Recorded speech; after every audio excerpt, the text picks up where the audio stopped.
We're starting right on time today, too? I mean, we are on it, dude. Yo, this never happens.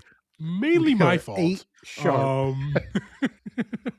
Mainly my 8 fault this never sharp, happens, but I'm crazy. super stoked, brother. How are you doing today, man? I am fantastic. How about yourself? Yeah, man. I'm good. Yeah?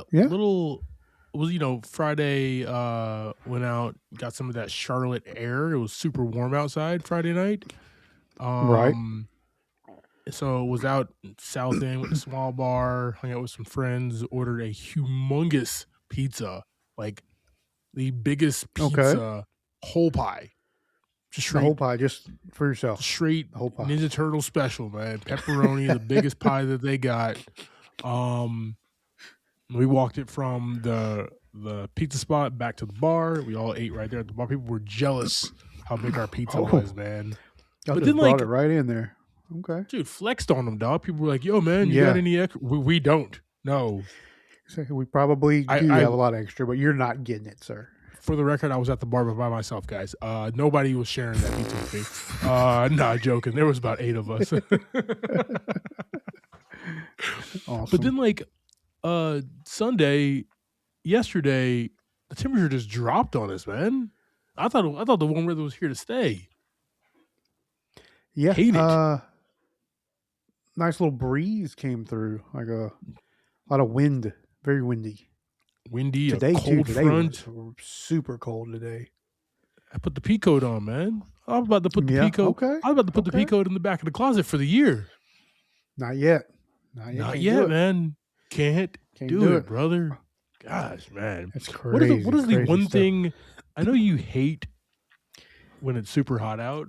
What's the one thing that you look forward to other than cutting your AC on? You're going to say something stupid like that, and I hate you so much for it. Your AC is probably on right now, actually. It might be. I don't know. It just does its own thing. I don't have control of it. It just set it and does whatever it wants to do. I don't know. Nice. AI, nice, man. nice. AI, you know. What's that thing that you're AI? That's going to be the death of us all, man. What's that thing that you're most looking forward to when it gets warm? Oh, man. I don't know. I mean, I like when we're transitioning. It's a good time for some outdoor fires. Yeah, good time for that. A little outdoor cooking, some grilling, things like that. A little of that. Just seeing some charred meat on the Barbie. I love that. But also when it starts warming up, the chores pick up. A lot of grass to mow around the house, around these parts. Mm-hmm. Stuff like that. So pros and cons. Pros and cons. I'm not gonna have to deal with any of that because I don't deal with any of that anymore. Not a homeowner anymore, ladies and gentlemen, which is a beautiful thing. No, man, just for me, pool. Gonna be posted up at the pool a lot when it gets warm. We have a year-round pool, so it's super dope. I'm not trying to take any cold plunges, but I could if I wanted to. And then golf, man. I'm gonna try to golf at least once a week. As soon as trying to golf springtime like hits, man. Yeah, like as soon as Where August hits, man. Where you golfing at? Yo, man, anywhere, mainly public courses, because I'm still trash and I don't want to spend I don't want to spend $80 to lose like 2 sets of a bunch of balls. I don't want to have a bunch of groups behind you just like looking at you, waiting for you to get off the tee.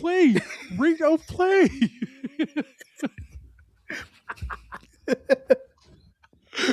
Oh man, yeah, just nudging your golf cart with theirs. Can you please go? Jesus, dude, it's been out here for 5.5 hours. Can we skip you? No, you cannot get in front of me at all. I paid good money for this damn tea time. $32. Oh man, nice. But yeah, dude. Pool, golf. I'm just ready for some. My birthday is over, so I'm ready for some warm weather. I don't care about anything else for the rest of the winter. Nothing else is important. Mine starts in a few hours. Actually. Oh yeah, you do have a birthday. I forgot about that. Yeah, I didn't forget, man. I was gonna call you at midnight. You know you're not going to pick up the phone. I'm going to call you. I'm not going to pick up the phone. It's going to be on D&D. Do not disturb. But if you leave a message, probably not going to call you back, but I'll listen to it. I won't hear from Avi until next Monday. The next time we record. Oh man, you got any exciting plans for your birthday? For the day itself, not Are you really. working? I'll be working. Yeah. No 10 a.m. mimosas for me. Damn it. Yeah. Amateur hour over here. Something pretty cool we did. Me and my wife went to a horror. It was called it's called Monster Con. Yeah, it was like a horror movie convention. Tell me more. It was at the convention center there in Concord at the Embassy Suites, I believe is what it is. Mm-hmm. Mm-hmm. Mm-hmm. And I mean, it was a con. You go in, vendors, all kinds of movie stuff, horror movie things. People selling pretty much everything you can think of, from pins and stickers to toys, action figures. How many of these cons have you been to in your life? Like, how many different kind of cons have you been to? These conventions? I don't know. We usually go to a couple a year. It's usually just a couple of. So how many did you go to last year? 2025. I think we went to 2 last year. We went to the ones we went to last year was like I don't know who this guy is anymore. More on the comic book side. This one was just a fun one we saw pop up. That we decided to go to. Bought the tickets last weekend and went this weekend. Did you think for a second that, I don't know, your best friend would be interested in something like that? I mean, team, I don't know. Let me tell you how I found out, okay? I'm in the middle of watching our movie of the week, okay? Guys, our movie of the week, which we're not going to talk about today, okay? Because of somebody, okay? It's all downhill. I'm in the middle of watching How to Make a Killing, and I get a text message from my best friend and podcast co-host, right? The super sexy Jose Javier Villalobos. And he texts me, and I'm just like, hey, I skimmed it, whatever. It looks exciting. Something about Michael Rooker. He'll explain in a second. I will text him back. I want to finish our movie because, this is our job and this is what we want to present to people, and I got to be focused. I get a text message like 30, 45 minutes later. It's just like, really? For all the things you don't respond to? That one? So the text was about me standing like 10 foot from Michael Rooker. Yeah. He was there signing autographs, along with a whole host of other like the cult classic kind of actors that have been in a bunch of different horror movies over time. Like Brendan Fraser? Yeah, he was there hanging out. It was crazy. The Mummy and Mummy 2, Mummy 3, dog. He was dressed up. Just like so yeah, we were just walking around and we just like ended up in this area, and then Michael Rooker was just like right there signing autographs at a table, taking pictures with people. Nice. So that was pretty cool to see him. He was having a great time, looked like. Chilling out in Concord, bro. Yeah, just hanging out, Yeah, I mean, we just walked around, looked like all kinds of stuff. It was pretty cool. Did you have a good time? We had a great time. Great time. I had a great time watching our movie of the week that we're not going to talk about today. Okay. I'm sure you did. I was actually looking forward to seeing that movie until I was going to have to drive like an hour away to see it. And like I told you, I swear, when I looked it up last week, it was going to be right here in town because I knew I was going to be pretty busy this weekend. Guys, yeah. Holly clearly all on me. Lives in BFE 100%. Is what that means, okay? His theater picks and chooses what movies that they're gonna display. I live at his monoplex, not a cineplex, not a multiplex. just one theater, just one screen. It's like one the theater, gym, and it's in like but an worse. amphitheater. It's not even inside. It's not even inside. You got to be out there in the cold. It's just a sheet that they hung You got the with elements some bungees out there. So we are transitioning our movie to something else, a movie that I've been wanting to see for a while, and I'm glad you enjoyed MonsterCon. I do have an idea. Tell me next time so I can go. I will. I've never been to a convention before. Give you a heads up. I've never been to a convention. 39 years old.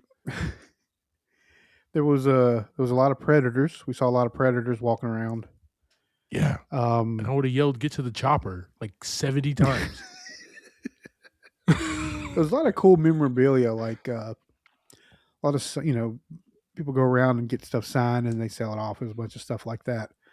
Nice. What else we see? I mean, there was clowns all over the place. I wasn't too happy about that. Not a fan. And I wouldn't have been either, but not a fan of clowns. Ridicule them. I would just start picking on them and tell them how lousy they are. That's how you defeat it. I'm not afraid of you. Right? Seen all these damn monster movies. I know how to beat these guys. Yeah. So yeah, he was the worst Skarsgård ever. Yeah, he just crumbles. You know what I mean?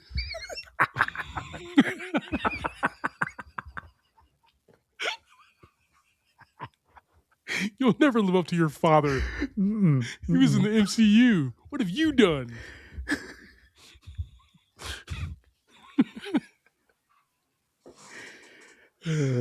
I'm glad you had a good time, man. I really do. Like I said, just invite me next time, and we won't have any smoke, dude. You know what I mean? I have your information. We'll get in contact. You know what? Fox it to me, okay? I will. Yeah, those pigeons, the quickest way. I told you.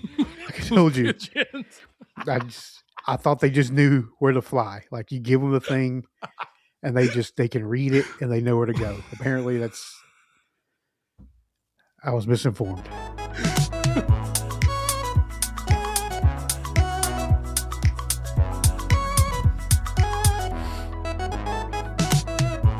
Welcome to the episode of Movie in a Pod. I am Clyde Smith. And I am Javier Villalobos. On this week's episode, we're discussing trailers for Forbidden Fruits, Toy Story 5, and our movie of the week, The Life of Chuck. Man's got moves, guys. Oh, yeah.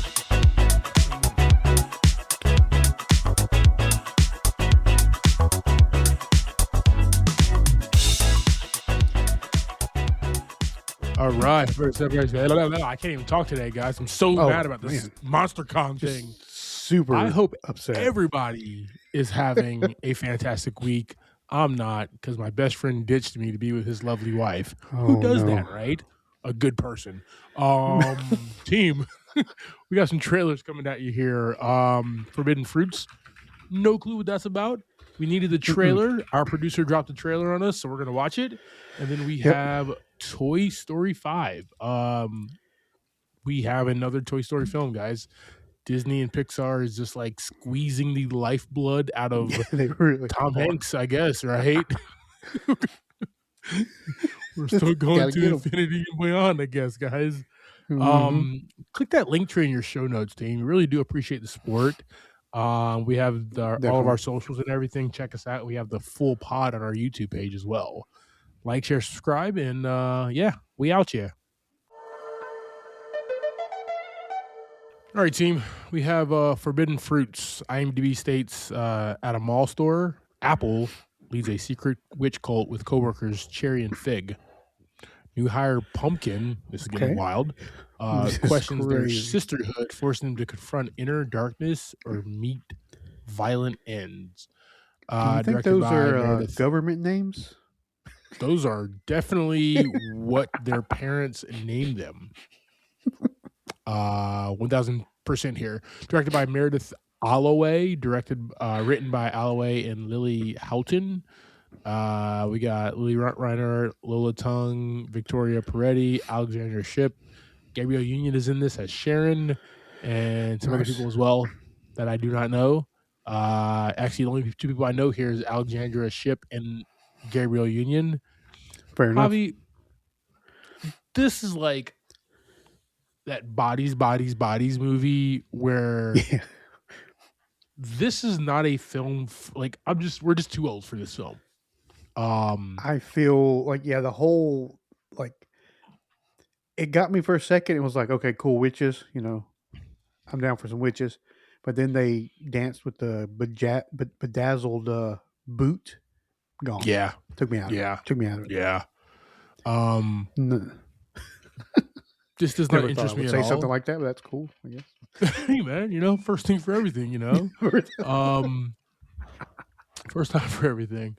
But yeah, I don't know, man. Very little intrigue for me.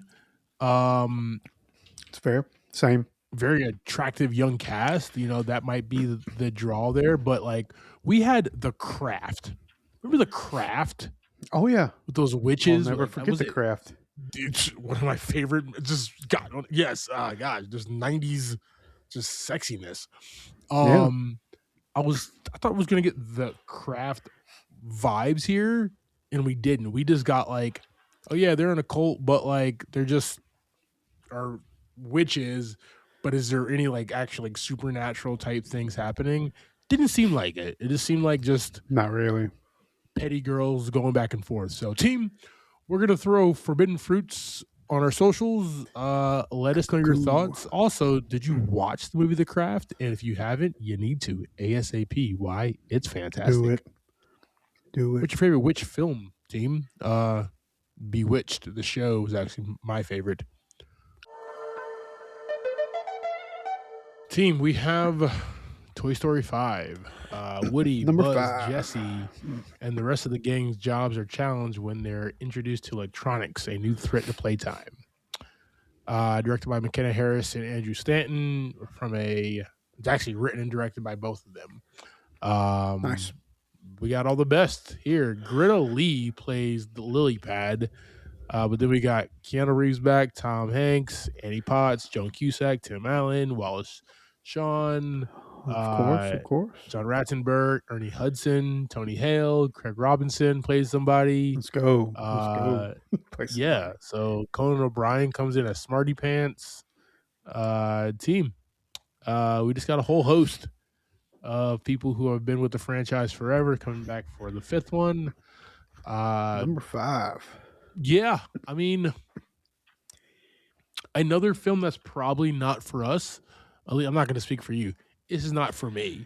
I don't have a crisis with electronics, right? Where I have to put down my cowboy doll to pick up electronics. You know what I mean? But I like that Toy Story is always trying to stay relevant. And they, they don't come out with a film like every 2 years, like a Fast and the Furious film. This is actually the longest drought we've had without a Fast and Furious film in a while. Probably since like Tokyo Drift, actually. But making me sad, making me nervous, dog. What's going on over there, Sony? making me nervous. What is happening here? No. But they want to stay relevant with the times. Obviously, Andy getting older, and then now this new child Bonnie and is growing up and like getting electronics and stuff. Man, my niece, Dakota, this past Christmas just got a phone. Like, I got her a bunch of she wanted Harry Potter and Lego stuff. That's crazy. Yeah, so I got her Lego and Harry Potter stuff. And then my brother got her a phone, and she hasn't touched the Legos or Harry Potter stuff. This is for my niece. This movie is for my niece.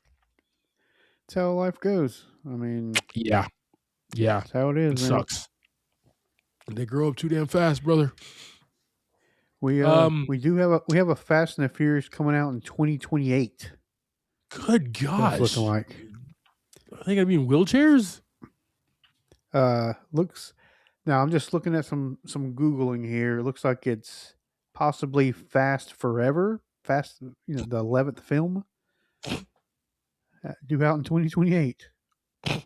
So let's put that one on the radar. We'll get 7 more Toy Story before that film comes out, guys. Team, we're gonna throw Toy Story 5 on our socials. Let us know your thoughts. All right, big dog, you ready to jump into this week's movie? Sounds like a plan. Team, we have The Life of Chuck. This one dropped in theaters last year. Actually, this year. Wait, it's 2025 or is it 2026? It dropped in theaters last year. I'm not going to bore you guys with movies that came out that exact year because this is a pod. So check it out a few months ago. You can just go back and look at and listen to those episodes, right? Listen to exactly. They're very relevant, guys. very. I'm done with subscriptions. Streaming, fitness, razors, vitamins. I've got subscriptions for everything in my life. They lock you in, and half the time, I can't figure out how to unsubscribe. That's why I'm so excited about the new Blue Apron. Now you can get delicious meals delivered with no subscription needed, including new pre-made options. Keep the flavor, ditch the subscription. Get 20% off your first 2 orders with code APRON20. Terms and conditions apply. Visit blueapron.com/terms for more. Very timeless. The Life of Chuck team is written and directed by Mike Flanagan. No budget on this one, but it did gross $19 million in the box office. Oh, yeah. Starting this, we got Tom Hiddleston as Chuck Krantz, 17-year-old Chuck, Jacob Tremblay, 11-year-old Chuck, Benjamin Pajak, and Cody Flanagan as 7-year-old Chuck. Get to see all of them. Chitwell Ejiofor as Marty Anderson, Karen Gillian as Felicia Gordon, Mark Hamill as Albie Krantz, Mia Sara as Sarah Krantz, and Nick Offerman as the narrator. And yes, sir. List that goes on and on of other stars that we see. I do want to give it up for 2 other people. Okay. Annalise Basso, who is the young woman who was the dance partner. Fair and enough. The amazing Matthew Lillard, who probably had like the best lines in the entire movie. Yeah, he was also fantastic, brother. Go ahead and give us that quick synopsis, man. Yeah, we witness life events of Chuck Krantz from the end to the beginning. Yes, sir. All right. This is a weird one, team, because just like Javi said, we start this film. Act 1 for us is actually Act 3 of the film. And then we go 2-1. So just bear with us how we talk about this. But I don't even want to start with Tom Hiddleston's character, man, Chuck. I want to start with like how we came into this and how we came into this film with like the world ending in Act 3. Right. Nothing is working. Like television is not good. No more internets. Internet's down often. Yo, David Dashmalchian. One, I never knew he can just act like a normal person. He was fantastic. Okay. Yeah. And then what he brought up at the parent-teacher meeting was just hilarious. Okay, not gonna spoil team, but hilarious. Just a fantastic scene. But I do like Act 3 because you take 2 characters, right? Chitwell's Marty and then Felicia Gordon, his ex-wife, and they both understand that the world is ending and they both want to spend their last moments with each other. Right. Along the way, we learn a few things are happening. She's a nurse, so less and less people are coming to the hospital. The machines are going off kind of weird. We learn through Marty's character that business is booming for people dying through Sam Yarborough, right? So he's even kind of taking a toll on his like mental about that. So the world's ending, man. And then we see all this thanks Chuck pictures and posters, billboards and such. skywriting and billboards and stuff like that. And I was confused. Well, I wasn't confused. I was just like, obviously, like that's placement, but like, how did it get there? This movie, if you don't watch the entire thing in one sitting, it probably could be a little confusing there. But dude, I mean, for me, watching it in one sitting was a little confusing. To be honest. Let's talk about Tom Hiddleston, man. Yeah. Act 2, probably my favorite. The whole thing was fantastic in my eyes, but like something about Act 2 and just the tightness of Act 2 was just the culmination of Nick Offerman's narration, Tom Hiddleston dancing, Annalise Basso, the young lady who was was on like the drum set. I forgot her name. Yeah, I don't know who was her name. What the heck is it? I can't find it here on this list. Nope, can't find it at all. Nope. Anyway, yeah, so like just Taylor Gordon, the Pocket Queen. But yeah, like just the whole culmination of that scene and that like very long, like 5 or 6 minute dance segment, dude. One, didn't know Tommy had skills like that. Loki can get down if he wanted to. And, right. And Annalise Basso was just fantastic in that. And it was just a really fun scene. But it culminates to like him and us not understanding and him not really explaining how he danced like that or what made him stop in that moment. And that was like a little thing of just like, hey guys, he knows, but hold on a second. Like that's what I really liked about the story and how it continued to unfold, man. But that was just a really, really fun scene. We also found out that he is at the end of the first act, the third act, which is the first act, confusing, that he is dying of a brain tumor. So maybe this is one of like the last things that he was able to enjoy was this whole dance segment when he's at this conference. Then comes Act 1. And Act 1 is pretty thick. But Act 1 is like a lot of information though. Yeah. And I think Act 1, we get a lot more. We get a little bit of like the world ending and the science fiction kind of mystery in Act 3, the first part of the movie. But then in Act 1, we get a lot of the science fiction kind of what's going on here, man, with like the cupola, with his grandfather, dealing with alcoholism, but also at the same exact time, like afraid of the cupola. But then we also get like Chuck dancing. Like he lost his parents and with the help of I forgot what he calls his grandmother, dances, man. His Bubby? His Bubby. Bubby, right? Yeah. You know it was Mia Sara? That was Mia Sara. You know who Mia Sara is? I do not know who that is off the top of my head. The hot chick from Ferris Bueller's Day Off. Oh, okay. I was trying to figure out like who the hell it was the entire time because she's a lot older than it. Yeah. Not Sloan. Was it Sloan in Ferris Bueller's Day Off? Sloan Peterson. Yep. Sloan Peterson. Yep. That was her. Let me ask you. I guess she was like the his kind of inspires him to do all that, right? To do all the dancing and encourages him to step into that role of, if that's what you want to do, then you do what you want to do. And then like on the opposite ticket, right? We have the amazing Mark Hamill who is telling him, yo ass is gonna be an accountant, okay? Like, this is your ceiling, bro. Don't be mad about it. Spreadsheets are always there.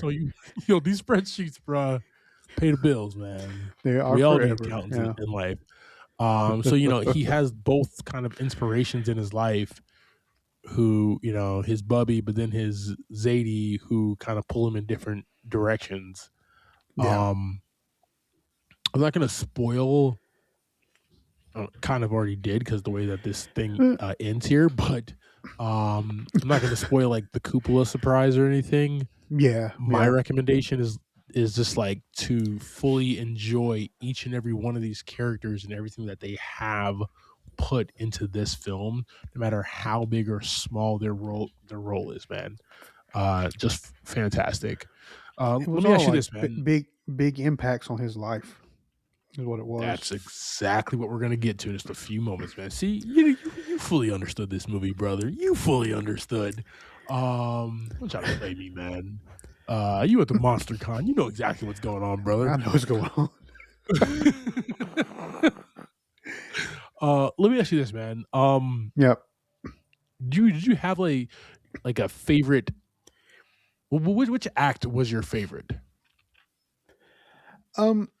I mean, all the acts were. I mean, they were all pretty good. I think my favorite moment was probably from the first part, which was the third act. Right. The first act was the third act. Mm-hmm. Okay. From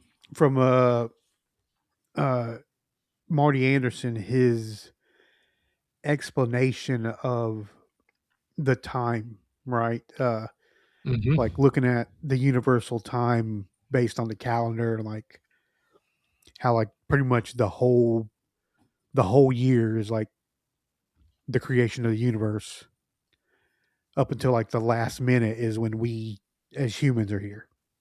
Yep. That was a really, really cool speech and really cool way to put that particular timeline in an aspect that's easy to kind of understand, right? How much time has actually been around and how much we've actually been here. Pretty cool. Agreed. Well, that was probably my favorite monologue of the movie. Yeah. I really liked obviously the dance, and Yeah. I liked the dance with the redhead. The dance when he was like at the sock hop or whatever when he was a kid, it was less fun. It was still fun. But he just kind of looked kind of awkward. And that was kind of the whole point with the taller girl. I also thought like the boyfriend was going to come by and try to whoop his ass the entire time. So I kind of had fear for Chuck as well the entire time. Right. Luckily that never happened. That's good. But like they kept on like pulling back to that kid. They keep on putting that kid in frame like he was about to go do something, especially when Chuck was like on the football field by himself. So, no, man, yeah, definitely fun there. I don't want to. It's not really much for music, even though we got a lot. There's not much about, even though it's a shot cinematography wise, beautiful film. Yeah. Not really like scope and feel in that regard, like you would any other movie, because it is really personal, character driven story. Yeah, very dialogue pushing, right? That's what you really get sucked into is their words and kind of watching this guy. You watch him get younger. Yeah, through the movie, like Benjamin Button. Yeah. Oh man, Benjamin Button. Wow. Oh, dude, I just watched that a couple months ago, man. Okay, for like the 90th time. It's still good. Still good. Yeah. All right, brother. I do have a theme here. All right. What do you want to remember in your last days, moments on this planet? Who do you want to surround yourself with, and what is most important to you in that time? I think that's what Stephen King, who wrote the short story, and Mike Flanagan, who wrote the screenplay and directed this, understands like what this is about, man. They want us to feel, understand like everything in life that happens, it's a blip. It's a blip in time. Yep. It's like in those last moments, and obviously probably two people who like maybe not believe in the afterlife or whatever the case is. I don't know people's religious and stuff like that. These two gentlemen, but everybody's got their own thing. Everybody got their own thing, man. But they're like, nothing matters except for like who you want in your last moments and what you want to remember. Because after we're gone, we're just gone. And obviously through this story, the things that mattered most to Chuck were obviously that, that callback to, he probably already knew that he was like sick or something when he was doing the dancing at the conference. Right. So he was like, you know what? I have limited time to do this. Let me go ahead and knock this out again. Because doesn't he get like a headache or something? Exactly. Like a headache or something. Yeah. Yeah. He's like, it's been happening. So like he already knows is what that kind of makes me believe.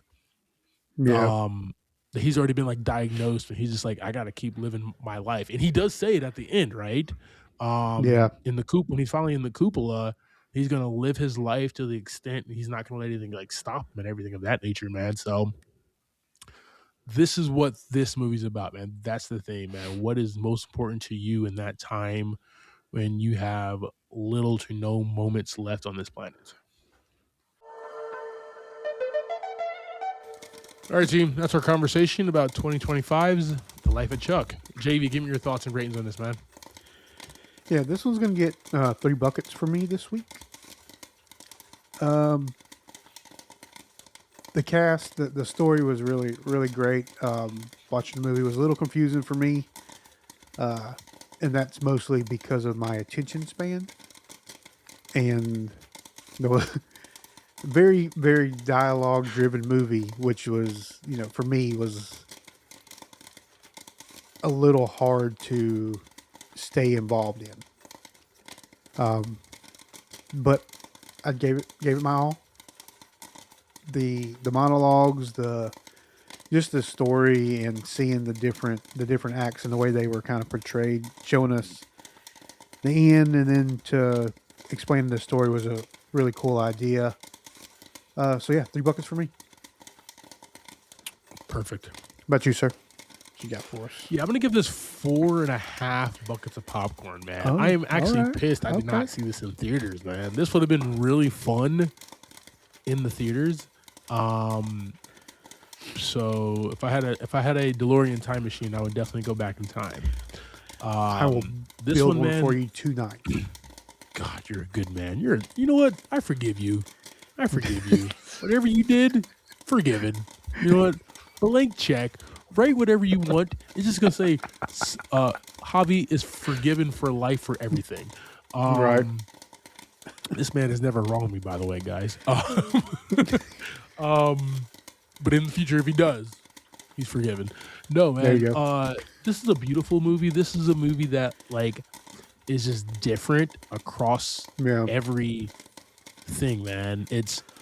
They add like science fiction. They add a little mystery. Right. They add a little like what happens in the afterlife. What do we see? A little ghost in here as well. Some amazing choreography and dancing. You know, Mandy Moore did the choreography. Like, let's go. Dope. Let's go. You know, so there's just like so much at this film with you have Tom Hiddleston on the cover as like the lead character. We barely see this guy in the film. We barely see Tom Hiddleston in the film. It takes a long time. And then it's just gone. And then he's not in the film again. His face, though. I mean, you see his face plastered through the whole thing. Yes. Which is the sell, obviously. He's Tom Hiddleston, sexy as hell. But for me, man, this is a story about life. This is a movie that everybody can get something out of. This has a lot of rewatchability for me, just to see like what I missed and like what little stories and little intricacies that the director put in there. 4.5 buckets of popcorn, man. I would have watched this. This probably would have been on my top 10, dude. This film just made me smile the entire time, man. All right. Big smile. Fantastic film. Thank you for subscribing to this week's episode, talking through the life of Chuck. Next week, we'll be discussing Scream 7. That'll be in a theater near you. Like always, I am Clyde Smith. You can find me across all socials. I am Clyde D. Smith. I am Javier Villalobos. You can find me across all socials at Mr. J8200. Thanks, guys. Appreciate it. And I wanted to go to MonsterCon. Oh, you beat me to it.